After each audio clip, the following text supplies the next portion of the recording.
AP assembly MP ఎన్నికల polling ముగిసిన తర్వాత పలు చోట్ల తీవ్ర ఉద్రిక్త పరిస్థితులు కొనసాగుతున్నాయి. ఇక పల్నాడు జిల్లా మాచర్లలో ఇప్పటికీ పరిస్థితి అదుపులోకి రాలేదు. ఇక పోలింగ్ రోజు చెలరేగిన హింస ఇంకా కొనసాగుతూ ఉండటం ఆందోళన కలిగిస్తోంది. అయితే పల్నాడులో 144 సెక్షన్ కొనసాగుతోంది.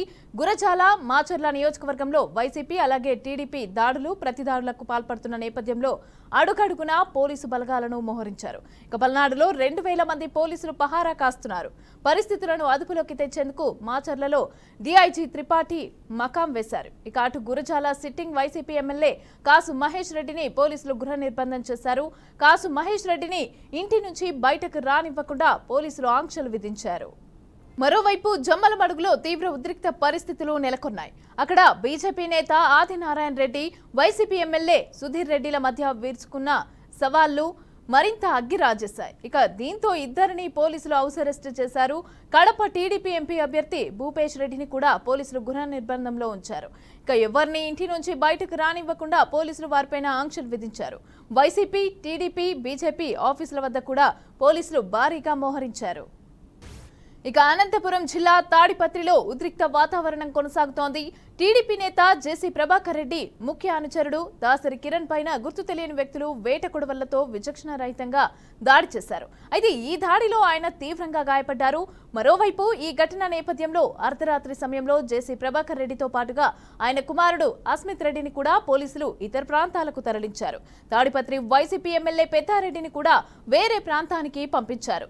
తాడిపత్రిలో పెద్ద సంఖ్యలో పారామిలిటరీ బలగాలు కూడా ఉన్నప్పటికీ జేసీ ప్రభాకర్ రెడ్డి అనుచరుడు కిరణ్ పైన దాడి జరగడం కలకలం రేపుతోంది. అయితే ఈ హత్యాయత్నంతో తాడిపత్రి ప్రజలు భయాందోళనకు గురవుతున్నారు. కాగా పరిస్థితులను అదుపు చేసేందుకు తాడిపత్రిలో 144 సెక్షన్ విధించారు.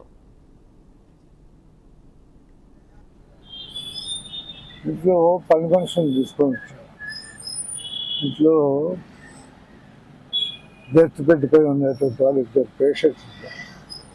వాళ్ళకు రెగ్యులర్గా వాళ్ళే మందులు ఇచ్చేది అంతా చూస్తుంది.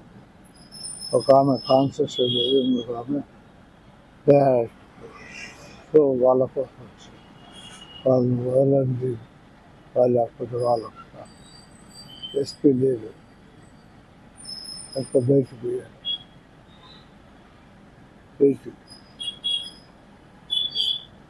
రెడ్డిగా ఇదే అంశానికి సంబంధించి పూర్తి డీటెయిల్స్ మా ప్రతినిధి సురేంద్ర అందిస్తారు. సురేంద్ర చెప్పండి, ఆల్రెడీ పోలింగ్ కూడా అయిపోయింది. దీని తర్వాత కూడా ఇంకా ఉద్రిక్తతలు ఆందోళనలు కొనసాగుతూనే ఉన్నాయి. అయితే దీనికి సంబంధించి ఏంటి మరి అక్కడ గృహ నిర్బంధం కూడా చేసినట్టుగా తెలుస్తోంది లీడర్స్ ని కూడా.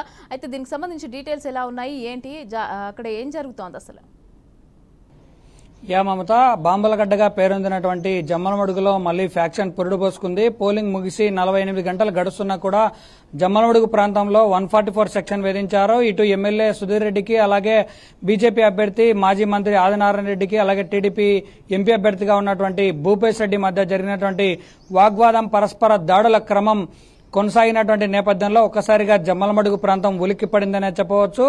పోలింగ్ రోజున రాత్రి 7 నుంచి 8 గంటల వరకు పోలింగ్ బూత్ నెంబర్ 116, 117 బూత్ నెంబర్లో జరిగినటువంటి గొడవలో ఎమ్మెల్యే సుధీర్ రెడ్డికి బలమైన గాయమైంది. అలాగే ఆ బలమైన గాయం చేసినటువంటి వ్యక్తిని కూడా 24 గంటలు గడిచేలోపు డీఎస్పీ యశ్వంత్ పట్టుకున్నారు. అలాగే అతన్ని జైలుకు కూడా పంపినటువంటి సంఘటన జరిగింది.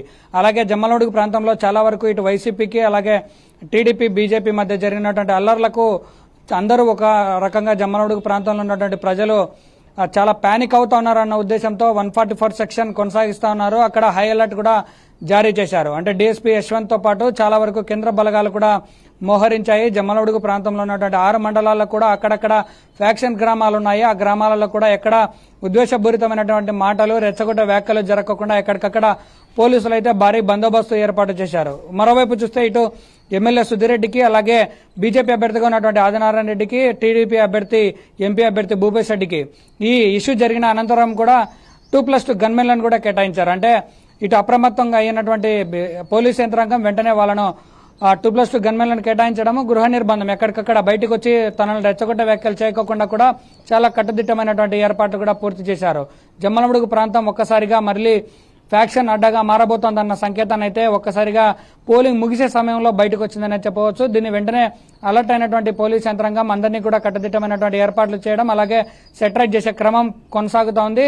నిన్న సాయంత్రం ఆ ఎమ్మెల్యే సుధీర్పై దాడి చేసినటువంటి వ్యక్తిని అరెస్ట్ చేసి రిమాండ్ కూడా పంపించారు. ఇప్పుడు ప్రస్తుతానికైతే 144 సెక్షన్ కొనసాగుతున్నటువంటి నేపథ్యంలో ఎక్కడా కూడా గుంపులుగా ఉండడం కానీ ఎక్కడా కూడా సమూహంగా ఉండే ప్రాంతాల్లో కూడా పోలీసులు హైలైట్ జారీ చేయడంతో ప్రశాంతంగానే కొద్దిగా మార్పు వస్తుందనేది అర్థం చేసుకోవచ్చు. ఎందుకంటే జమ్మలమడుగు ప్రాంతం రాష్ట్ర రాజకీయాల్లో పెను సంచలనంగా మారినటువంటి ప్రాంతం కాబట్టి ఇక్కడ ప్రత్యేక నిఘా కూడా ఉంచారు పోలీసులు. అలాగే సిద్ధార్థ్ ఎస్పీ కౌశల్ కూడా ప్రత్యేక నిఘా ఉంచడంతో పాటు నిత్యం పర్యవేక్షిస్తా ఉన్నారు. పోలింగ్ ముగిసినప్పటి నుంచి రేపు కౌంటింగ్ 4వ తేదీ వరకు కూడా 144 సెక్షన్ కొనసాగుతుందని చెప్పినటువంటి నేపథ్యంలో ప్రజలందరూ కూడా ఒకంత భయాందోళనకు గురవుతున్నటువంటి నేపథ్యంలో ప్రజల్లో చైతన్యం కలిగించే పనిలో పోలీసులు ఉన్నారనేది క్లారిటీగా అర్థమవుతుంది.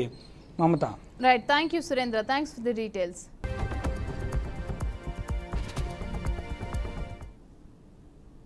రైట్, ఇక ఇదే అంశానికి సంబంధించి మరిన్ని డీటెయిల్స్ కూడా అందించడానికి మా గుంటూరు నుంచి ప్రతినిధి శ్రీనివాస్ సిద్ధంగా ఉన్నారు. శ్రీనివాస్, ఇలాంటి ఉద్రిక్త పరిస్థితులు అయితే తలెత్తుతున్నాయి. ఆల్రెడీ పోలింగ్ కూడా అయిపోయింది, 144 సెక్షన్ కూడా అక్కడ విధించారు. అయినా కూడా ఇంకా ఉద్రిక్తత కొనసాగుతూనే ఉంది. అంటే ఏ విధంగా చూడాలి? అంటే ఎలక్షన్స్కి సంబంధించి ఇది అంతా అయిపోయింది, అయినా కూడా ఈ విధంగా ప్రజలు కార్యకర్తలు కానీ ఇటు టీడీపీ వైసీపీకి సంబంధించిన వాళ్ళు కూడా ఈ విధంగా చేయడం ఏ విధంగా చూడొచ్చు అంటారు? మమతా, పల్నాడు జిల్లాలో చూసుకున్నట్లయితే కనుక ఇంకా ఉద్రిక్తత వాతావరణాలు కొనసాగుతున్నాయి. ఒకవైపు పోలీసులు భారీ బందోబస్తు ఏర్పాటు చేయడము, మళ్ళా 144 సెక్షన్ అమల్లో ఉంచినా గానీ ఎక్కడికక్కడికి ఆధిపత్య ధోరణి, ఆధిపత్య పోరుతోటి ఇబ్బంది పడుతున్నటువంటి పరిస్థితి కనపడుతుంది. నిన్న ఈ రోజు 2 రోజులు చూసుకున్నట్లయితే కనుక గురజాల మాచర్ల నియోజకవర్గాల్లో రక్తసిద్ధం అయ్యే విధంగా ఈ రోజు గురజాల నియోజకవర్గం దాచపల్లి పక్కన ఉన్నటువంటి మాదినపాడు గ్రామంలో కూడా ఒక వాలంటీర్ వెంకటరెడ్డి అనేటువంటి వాలంటీర్ మీద దాడులు చేసి కాపు దాడులు చేసి గాయపరిచినటువంటి పరిస్థితి జరిగింది. అలానే నిన్న కొత్త గణేశ్వరపాడు, కారంపొడి, పేట శనిగండ్ల ఈ గ్రామాలలో వైసీపీ తెలుగుదేశం పార్టీ కార్యాలయాలు తగలబెట్టుకోవడము, రోడ్ల పైన నిప్పంటించడము, కార్లకి బైకులు తగలబెట్టుకోవడం ఇలాంటి కారణాలు జరగడం జరిగింది. అయితే ఒకవైపు ఈ ఎమ్మెల్యే అభ్యర్థులుగా పోటీ చేసిన వారు సమన్వయంగా పాటించాలంటూ చెబుతూనే ఉన్నా కానీ ఏ గ్రామానికి ఆ గ్రామం ఆధిపత్య కోరుతోటి అల్లాడిస్తున్నటువంటి పరిస్థితి అయితే కనుక స్పష్టంగా కనపడుతుంది. పల్నాడు జిల్లా కలెక్టర్ క్లియర్ గా